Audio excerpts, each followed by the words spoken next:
Alright, I am back with another Destiny 2 video. I finally ran the Vow the Disciple raid last night for the first time. Obviously I had some thoughts about the raid race and stuff when Contest Modifier was on. We got some stats about how many people completed the raid. I think it was only like 6% of people who attempted the raid actually cleared the whole thing on the whole contest weekend. I wasn't even going to try that. So I went in with some friends who, a couple of them had tried it on contest mode and at least knew what they were doing.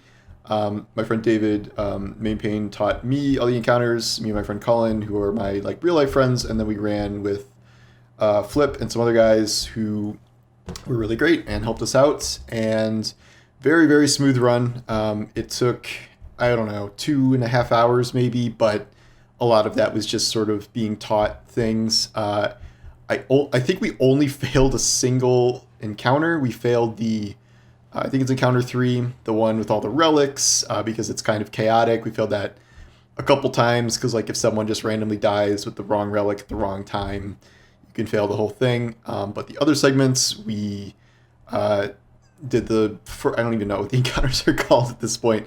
The first symbol area is pretty straightforward. We did Caretaker in normal, one attempt. I know he was really, really hard in contest mode because he had such just giant health. And then we did Rhulk in one attempt as well. So just kind of going through all these encounters. I am very impressed with this raid. Since I've only run it once, I don't know how to rank it maybe in terms of my favorite raids of all time. I understand why people are saying it's the best raid or the best boss or things. I don't know if I'm 100% settled on it. I do know I really enjoyed my run, and I think this was a very, very kind of smooth raid to learn. I didn't really know, like I'd watched the raid race, but like I didn't still really understand the mechanics. Like you're flipping between streams, and everyone's kind of like guessing at what to do and things on day one, and I cannot imagine figuring this stuff out from scratch. But once you actually know what you're doing, and you're taught with all these symbol matching and things like that, it's a lot less complicated than it appears. It did help that ahead of time I kind of knew what most of the symbols were supposed to be called because Bungie has given us all the quote-unquote official names. We had some makeshift ones, like we called Worship Jesus Christ, and I think we called Cup LSD or something. But like for the most part, that was relatively smooth. I kept calling the Witch Queen symbol Forsaken because I'm an idiot. I don't know why. There is also a Forsaken symbol, but it's actually a Scorn symbol, and that's supposed to be the official call out. I don't know. So I kept screwing that up. But besides that, it was pretty straightforward, and very, very rarely were we ever like shooting the wrong symbols or something like that. I liked the rotation of the first area in terms of just the call outs and how you're entering the rooms and things. It seemed pretty straightforward, and it was on normal mode. It's not hard to defend the obelisk and things like that and stay alive. My loadout I used the whole raid was pretty much, I used Asio Striga for 90% of it. I switched to Outbreak for the boss, but it didn't really even matter. I had my Glaive on the whole time for unstoppable enemies, and Suppressing Glaive is back, so that's always a good clutch thing. And then I had my, I don't even remember what it's called, the new Stasis rocket launcher that you can craft, which has auto-loading and explosive light, so I have it all the way almost leveled up, and that is literally all I used the whole time. No, I switched to Reed's Regret for Caretaker. So because it's so close, I don't want to blow myself up with the rocket. After that, we did Caretaker. I was in the room running team to get the symbols and then get out of the door. That is a terrifying room. It gets really, really scary, especially when it gets huge and those wizards are hunting you down and you have such limited time to find the symbols and get out. I did die in the third room. I was trying to like drop down to get out the door, and I mantled by accident, and then that cost me my life. We didn't fail the encounter. My buddy just revived me and went in himself, and we got that done. It is really not a problem to kill him, and the health gaining stuff is kind of weird, where what I learned is like you're supposed to like dump all your stuff in the first plate and the third plate, but not the second plate, because that'll like make him teleport too early and you won't be able to hurt him as much. Had no real problem getting him in the final area. This was also a unique raid because I was able to run Warlock and I was on Nova Bomb the whole time. It is very rare in a raid that I can run Warlock and not be forced to put on Well at some point.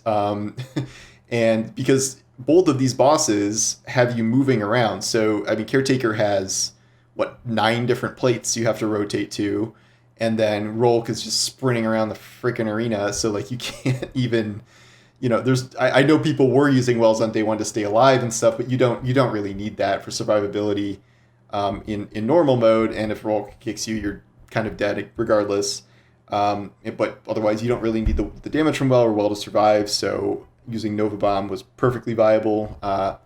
Just like on Titan, you can use not Bubble, so that's nice too. And then, so yeah, the jumping puzzle was fun. I like the idea of shooting the platforms to move back and forth between it. I did die a few times jumping because I'm a Warlock and I'm not good at jumping to begin with. They made me go first on the part where all the little things are moving that are like the little hexagons because they thought I would die and it would be funny, but I made it. I made it my first try, so suck it. And then, so that's a fun little part. The whole time we were also doing the secret doors for the bonus chest at the end, where if you get the 3 symbols at the beginning, you get a free red frame weapon, which is nice. And then we got the secret chest. I made a video on Twitter about the first secret chest you could solo. I'll circle back to that later. And then, so third encounter is the Chaos one with the 3 relics. I was mostly running the one that shoots the Taken Knight to extend your time. And then the other people are running back and forth, cleansing blights and cleansing people. Pretty crazy. We did fail a couple of times there, but still it was not like the end of the world. Lots of enemies there. I really appreciated having Osteostriga on there just because it was such a good clearing tool for all the Scorn. And then did make our way through that, even though that was kind of the most challenging part. Got to take in some of the gorgeous visuals from the worm getting... The worm is either powering the thing or the worm is getting fried by the thing. I think the worm powers the pyramid. I think that's the lore. I haven't read all the raid lore yet, but that's the impression I'm getting. Rhulk itself was pretty straightforward. You rotate through dunking the symbols and things, and certain people can read the symbols, and you kind of move up through the encounter. And that part is really, really easy, I think, especially in normal mode. And like I had Outbreak on, so I was both dunking and clearing at the same time with Outbreak, and I never felt like I was any real danger for that part, at least. And then you get to Rhulk himself. You just really always got to keep strafing. I was not on dunking duty or glaive shooting duty. I was just run around, don't die, shoot his little glowing armor things, and then just spam damage. We pretty smoothly 3-phased him. We were towards the end. I think we were down to like 1 or 2 reses left, and I shouldn't even admit this. This is for the first time. I learned that you can see that you still have a res with the little thing in the corner, the little circle. I never knew that. I never knew what that was for. This is one of those, like, it's like the armor comparison thing that I never knew existed. I didn't know what that was. I don't know. Okay, so apparently that's very important. I just like kind of remembered if I had a res or not, and that's like, or I was just judging by the fact that I couldn't res. I didn't know there was an indicator. All right. So anyway, so it is. I understand how people had so much trouble with the Rhulk in contest, because like I certainly got fried by his little quad beams a good amount, and like that would probably just kill you on contest. Whereas here, I could survive that. You cannot survive his kicks no matter what. I did get kicked one time just because I couldn't strafe out of the way in time, but it's pretty. I mean, he projects pretty easily. Like, if he's walking a direction, that is probably the direction he's going to kick, so you can be pretty aware of that. And then just spamming supers, spamming rockets, and I was switching to Outbreak. And yeah, we 3-phased him, and so I got all weapons during my run. I got, I think, 7 weapons between the secret chests and all the other chests. I got some really good rolls. I got what I think is close to a 5 out of 5 pulse rifle. I don't remember any of the names yet because they're all very similar, and they're so similar to the point where I was trying to buy another linear fusion rifle, and I bought another pulse rifle because I didn't look clearly enough, even though I already had like a perfect pulse rifle that I wanted.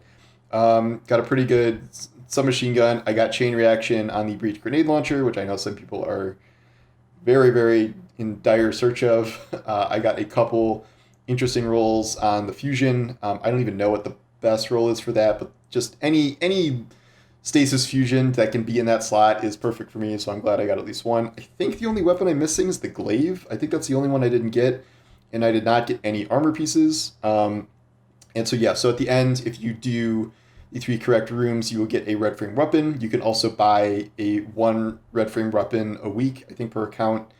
So you can kind of build toward crafting. I got, I don't know, 4 red weapons by the end of this raid, so, and that was running at once on 1 character. So that's, you know, a good start towards crafting. I wanted to get this raid in because I am having a baby, or my wife's having a baby, in the next 2 weeks, and I do not know when I'm going to be able to raid in the near future here. But what has happened now is interesting, because my entire raid pool is weapons now.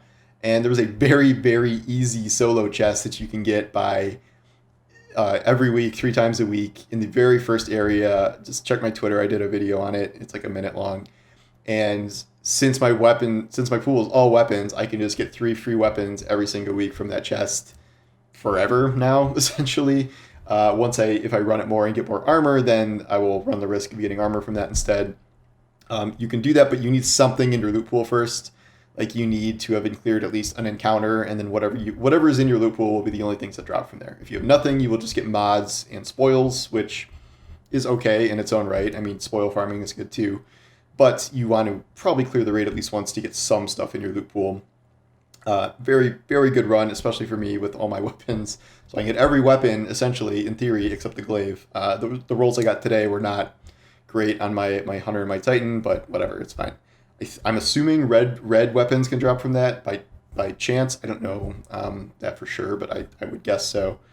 But yeah, so I really, really like the raid. I think that I'm the most impressed by Rhulk in terms of Bungie designing a boss encounter specifically to counter kind of all the issues with most other raid bosses, where so many of them are just, okay, we gotta plant a well, we gotta plant the bubble 5 feet behind the well, and then everyone dumps their supers, everyone dumps heavy into the divinity spot, and like you can still use divinity on Rhulk, obviously, but it's fluid. It is not static. It is not just sitting in a spot and coming up with your optimal DPS. Like, you have to dodge, you have to reposition, you have to aim. Like, it is chaotic, and you have to figure out a way to do damage to a raid boss in a way that we really have not done before. I think Riven was like one of the examples of this, where they were trying to move away from that, but then everyone learned to just whack Riven's hand until it died, and then that never got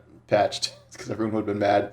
But when you think about, I mean, most raid bosses do involve kind of just sitting in a well, spamming whatever optimal DPS is, and that is not Rhulk. I am so happy that they did not just do like, here's a large Scorn, guy as the final boss, because I feel like that's happened too many times, and I can definitely see the argument that Rhulk himself is probably the best raid boss they've ever done, just in terms of the mechanics of that whole encounter, but especially his kind of movement and design and attacks and the way you're supposed to attack him. The other segments I really liked a lot too. The symbol matching is, I'm not usually a big fan of like tons and tons of symbols things. Like, I thought Last Wish went a little overboard with the symbols. I do like here that the symbols are kind of easier to remember, and it's not like 4 types of birds facing different directions and things like that, which are really annoying. I think that made things a little too... I know everyone had their own like terms and stuff, but like here and now it is easier to teach this raid because, yeah, you can have your fun nicknames and things, but like there are set callouts for these things, and like it is clear what I would say 80-90% of these symbols are just by looking at them. And I think that's a good system. There's some things in the raid I still don't really understand what the first room is with all the symbols, and is it the wishing wall? Can you teleport? And then I saw the prophecy in that one part. I might do a separate video on that. And then there's a lot of raid lore that I need to go into. But I am deeply impressed with this raid. It is certainly one of the best they've ever done. It could be the best. I need to think about it more, but I'm really impressed with the loot. These weapons feel amazing. The rolls on them are fantastic. The origin perk is incredible. I'm wondering what's going to happen with like adept raid weapons in terms of both crafting and like what benefits those will give.